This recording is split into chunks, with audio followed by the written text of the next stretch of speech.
Atlantans, Georgians, those who frequent Atlanta regularly from other areas in the country. Come on down to the front. Let's talk about toast on Lenox.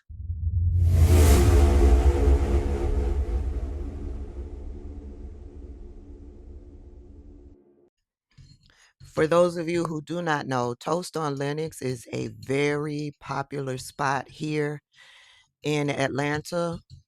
The wait time on the weekends can easily go for 2, 3 hours. I've never been to Toast on Lenox. Wanted to try it next week, as a matter of fact, because I had vacation and I was going to try to get in during the week. That won't be happening. When folks go to Toast, they love to take pictures with this wall behind them. It's a beautiful spot, but this is the picture that a lot of the folks want when they go to Toast. That wall or this wall.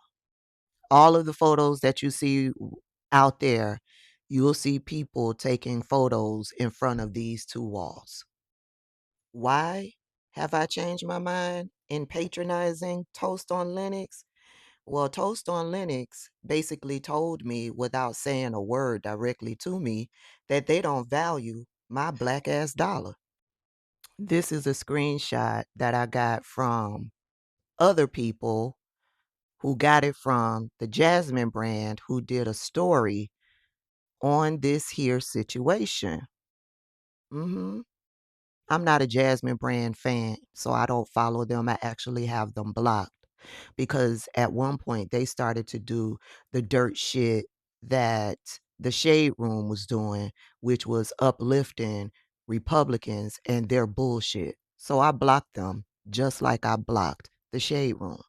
Anywho, this is a photo of the owner of Toast, a black woman, and she is cheesing and smiling in front of the legendary Toast wall with governor candidate Rick Jackson. He is Keisha Lance Bottoms' opponent. And what does he say?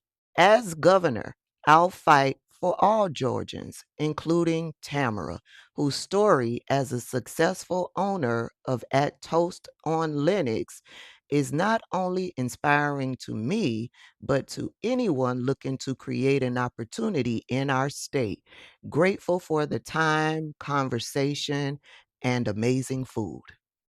Well, I don't have to tell you that us Georgians are tuned in politically. And when we saw that photo, we was like, what? What kind of conversation could Miss Tamara want to have with a white supremacist? A white supremacist who has repeatedly said that if he is elected Georgia's governor, then he would become Donald Trump's favorite governor. He would run this state as Donald Trump runs the United States of America. As governor, I'll be like Trump, but with a Southern tone. I'll be like him, but with a Southern tone. I'm going to be just like Trump. I'll be just like him with a Southern tone. Look, I'm going to be Trump's favorite governor, I guarantee you. And I'm going to be President Trump's favorite governor. And I'll guarantee, I'll be his favorite governor. Rick Jackson has said that line repeatedly. When you say something repeatedly, you want to make sure that you are understood and that what you are saying is heard. He has said that repeatedly all over the commercials here in the Atlanta area. Rick Jackson has made it clear that he would be Donald Trump's favorite governor and he would run Georgia the way that Donald Trump runs the U.S. So you can imagine what went down when this photograph went viral. because like I said, black people here in the state of Georgia, we are politically aware. We know what is going on politically in this state. We are tuned in. Okay? Toast on Lenox is now being boycotted by black people in this state. Things happened swiftly. People moved quickly to call out Toast on Lenox. And for a while, Toast on Lenox had nothing to say. The people were over there in their comments, and their response to that was to shut off the comments. They didn't want to hear it. And then the chef made these two posts. Chef Harper put up there over there on his Instagram. He says, the biggest problem in our community is communication. We're going to keep canceling each other until we don't have nobody else to represent us.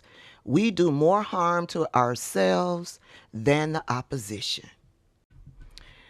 How are you representing us?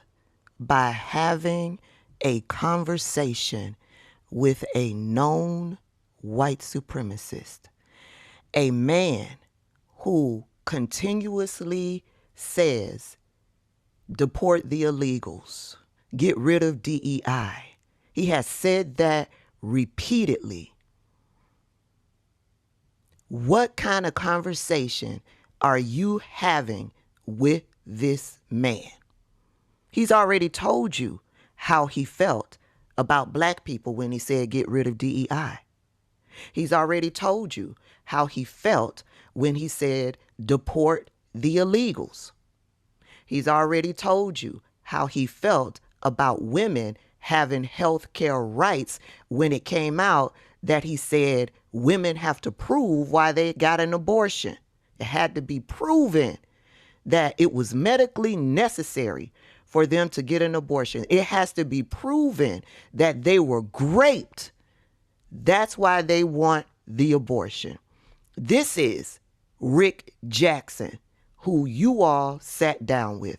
What kind of conversation as a black man and a black woman are you having with this white supremacist? I'd like to know, but he didn't tell us. He came back and he said this: a discussion is not a vote. He's right. A discussion is not a vote. But what type of discussion are you having with a man that has repeatedly said that he is going to be Donald Trump's favorite governor? Donald Trump, who has put in policy that has caused 4, 5, 6, 700,000 black women their jobs. Donald Trump, who has railed against DEI. Donald Trump, who is trying to wipe out black history in this country, removing all pieces of information that is plastered over our parks. He has had those removed. Now, the courts have said he has to put that stuff back. But he took the necessary steps to remove our black history from national parks across the country. What type of conversation are you having with this man? I'm not just asking those questions. Thousands of other black people are asking these questions. It got so bad that Tamara had to put out a couple of statements. Here's the first one. The first statement reads, "Good evening, Toast family. we want to address a recent social media post that has generated conversation and concern. Recently, a political candidate visited Toast on Linux as a guest. Like many other business owners, we often take photos with customers, public figures, entertainers, and athletes who visit our restaurant. The photo that was shared was simply a picture taken during his visit to our establishment. Any statements made in that post were his own and do not represent our personal beliefs or the position of Toast on Linux. Obviously, she doesn't get it. So I'll break it down. You allowed yourselves to be used for a photo op. And that photo that he is now sharing, it lends credibility to his message. It says you agree with his message. It legitimizes his campaign amongst black people. Black people and those who aren't tuned in politically, but they know about you. Yeah, she went on to put this out. Toast on Linux has always been a place where all people are welcome with the same hospitality and respect. That commitment to first class service has never changed. As black entrepreneurs, we have worked tirelessly to build a business that creates jobs, serves our community, and brings people together through great food and genuine hospitality. Our focus has always been on serving our guests, and we will continue in this regard. We understand why some people were concerned after seeing the post, and we truly appreciate those who reached out directly to ask questions rather than make assumptions. Thank you to everyone who has supported Toast on Linux over the years. We remain committed to serving every guest with the same excellence, respect, and hospitality that our restaurant has always stood for. With gratitude to Mary Young and Virgil Harper, owners, Toast on Linux. Here's my question. Who patronizes that restaurant? Black people. Do the white supremacists who support Rick Jackson, do they patronize Toast on Linux?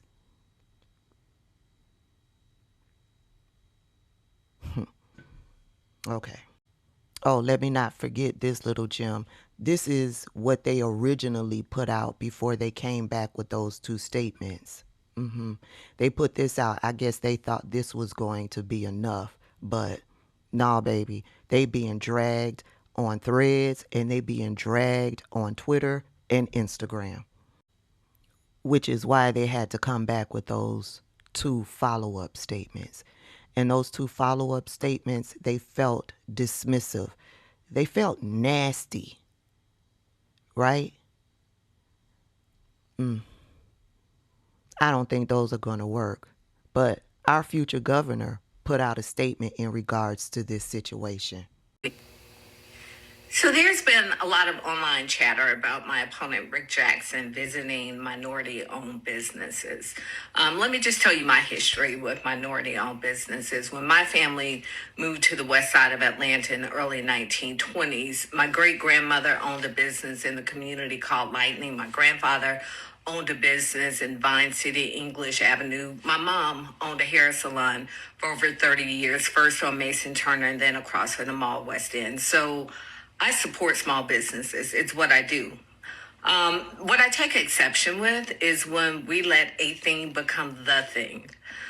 This guy is going into businesses like the Mexican restaurant he went into, but yet he's running commercials saying you'll be deported or you will be departed. This guy's going into, a black owned restaurant owned by, a woman, and he is saying that he wants to criminalize people who promote DEI programs. This is a guy who has gone into a black barbershop but says he's going to be Donald Trump's favorite governor, Trump with a Southern tone. So I just want to caution all of us. I'm assuming anybody who opens their doors to Rick Jackson has made a calculated decision based on the benefits and the risk of doing that. But don't allow people to piss on us and then tell us that it's raining. You're not going to piss on my head and tell me it's raining. And I'm not going to let you do it to my fellow black people. No. I'm sure they made a calculated decision in sitting down and having a conversation, a discussion with Rick Jackson.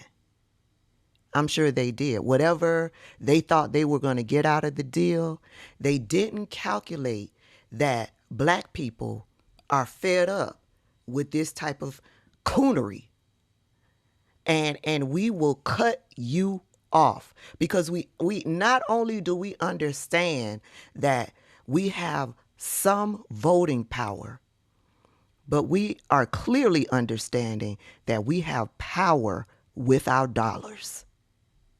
And if you are not going to stand with the community, then you can stand outside of the community. And you can hope and pray that those people will come and support your business. And I'm pretty sure that those people are not going to come and support your business. They would have been doing it all of this time and they haven't been. It's been us that's been supporting your business, Miss Tamra. And now that you gave him that photo op, they put it out there on their social media pages. Now they are using that opportunity that you gave them to attack Keisha Lance Bottoms. Keisha's COVID policies caused around 100 Atlanta small businesses to close. Now she wants to cancel Georgia small businesses based on who they let through the door. Tonight, as Toast on Lenox, a popular black woman-owned Atlanta restaurant, is facing boycott calls for simply opening its doors to Rick Jackson, Keisha Lance Bottoms had a choice: calm the waters or fan the flames. She chose to fan the flames. In a video posted to Instagram, Bottoms acknowledged the online calls, warning that anyone who welcomes Jackson has made a calculated decision based on the benefits and the risks of doing that, and making clear she will inflame efforts to boycott and cancel Georgia small businesses for purely political reasons. Keisha Lance Bottoms told the truth in the video that she put out. You see, he made no mention that she pointed out his hypocrisy going to visit a Mexican restaurant, but he's got commercials, and in his campaign speeches he's talking about deporting the illegals. The illegals mean the Hispanic people in this state. We have a large Hispanic community in the state of Georgia. She also pointed out the hypocrisy with him going to Toast on Lenox, right? While he's calling for the end of DEI, wanting to criminalize corporations who still have DEI policies, right? She pointed that out, but he didn't mention none of that in his little post that he put out there using Toast on Lenox, using that opportunity for them to have a discussion. Furthermore, Keisha Lance Bottoms didn't call for a boycott against Toast on Lenox. That happened organically amongst us who saw that photograph. When I say that black people are tired of dealing with white supremacists, that includes we're also tired of dealing with black people who coddle and give shelter to white supremacists. You want to sit down and have conversations with white supremacists? That's fine. That is your choice. That is your right. But don't expect us to be there to support you for doing it. Anywho, today is a major milestone. I woke up with no nausea today. I almost want to say I feel normal. Listen, to those of you who have not thrown out your bag lettuce kits, throw them out. I learned yesterday that that Kroger bag of lettuce that I made a salad with last Saturday before these symptoms started, I found out that Taylor Farms supplies Kroger brand bag lettuce. Taylor Farms is part of the investigation. They are being investigated for that parasite bug. I also found out that the CEO of Taylor Farms, the owner of Taylor Farms, allegedly has donated to Donald Trump so that Donald Trump would cut the regulations that were in place that monitored this parasite bug. Yeah, no more monitoring of the parasite bug. That makes Taylor Farms very happy. It saves them millions of dollars by putting our health in danger. Yeah, and if Taylor Farms supplies the lettuce that makes up Kroger's bag lettuce, I'm pretty sure they supply other store brands with the product needed for their bagged lettuce. And if I were y'all, I would just get me a supply of Pedialyte, get you some honey, okay, and get you a little supply of ginger tea. Because just because an investigation is taking place, that does not mean that the Trump administration is going to do anything to rectify the problem. With that said, I'm going to head to the couch, continue to heal this body, and find something to watch on Netflix, on one of my streaming services. What y'all watching? Let me know down below.